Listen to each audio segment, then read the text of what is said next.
Bei den Vorstellungen in den Schülerversammlungen habe ich mich wie so ein K-Pop-Star gefühlt.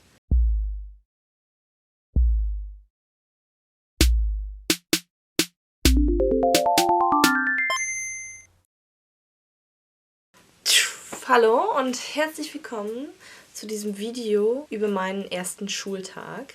Es war aufregend. Ich habe ja schon erzählt, dass ich an dem Freitag davor den Schulleiter getroffen habe. Und da wurde mir gesagt, ich soll eine Schuluniform kaufen.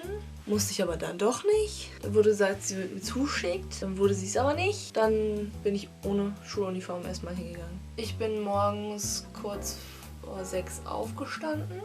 Besser gesagt, mein Wecker hat kurz vor 6 geklingelt. Kurz vor 7 bin ich dann mit meiner Mutti losgefahren. Wir haben eine Stunde gebraucht und wir haben gesehen, wie uns zweimal meine Busnummer überholt hat. Und da hat meine Mutti dann gesagt, ja, Maras, es wird schon okay sein, wenn du mit dem Bus fährst. Genau, dann sind wir da angekommen und bin natürlich da sehr aufgefallen. Erstens bin ich das weiße Schaf unter den schwarzen. Dann hatte ich keine Schuluniform an. Und meine Mutti hat mich bis vor die Haustür gefahren. An dem Tag war auch keine Schule. Es war nur so Orientierung, das ist eure Klasse und da sitzt ihr, das ist eure Nummer. Und dann wurde mir am Freitag auch gesagt, dass ich eine Self-Introduction vorbereiten soll. Habe ich auswendig gelernt. Dann hatten die Lehrer erstmal so Lehrerversammlungen, da saß ich dann mit drin. Habe mich dann vor 70 Lehrern oder so vorgestellt. Also das, was ich auswendig gelernt habe. Dann war die Lehrerversammlung vorbei und ich bin wieder mit zur Lehrerin gekommen. Dann ist sie nochmal mit mir zu dem in das Office von meinem Klassenlehrer gelaufen, aber er war schon wieder nicht da. Dann sind wir wieder zurückgelaufen. Dann ging es in die Aula. Also es ist wie so ein Theater eigentlich. Nicht krass so groß, aber schon sehr, sehr, sehr groß. Dann waren da erstmal die Regionalschüler. Dann war ich da und durfte mich vorstellen, wieder das auswendig gelernt habe. 네. 아빠 왔어? 응. 엄마 또 나가야 되구나? Genau. Sind wir wieder rausgelaufen, sind wir wieder zu dem Office von dem Lehrer gelaufen. Er war aber schon wieder nicht da. Dann sind wir nochmal in die Aula gegangen und dann haben sich die Oberschüler da versammelt. Das waren dann auch nochmal so 400, 500 Leute. Da durfte ich mich dann auch nochmal vorstellen.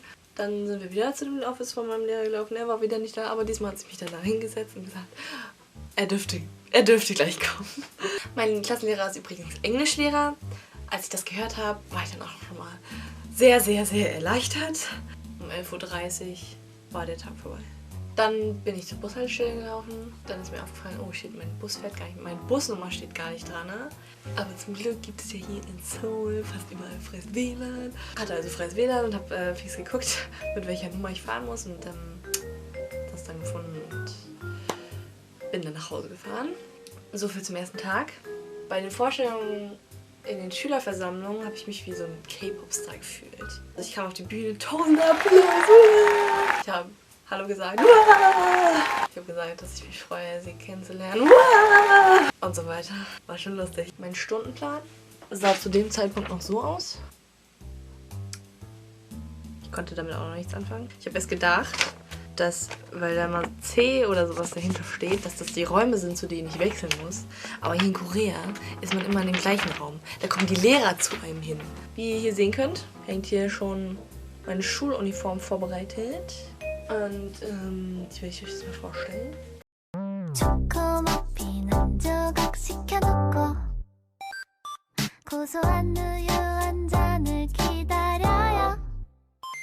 Das ist Wintersport, also so eine Hose und dieses Pullover-Dingens. Die Schuluniform ist jetzt für so Herbst, Winter, Frühling.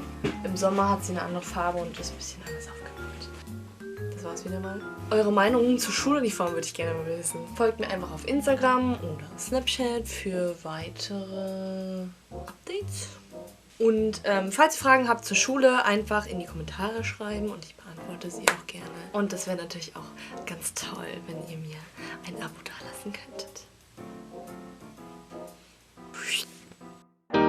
Life is worth living again. Another day. Life is worth living again.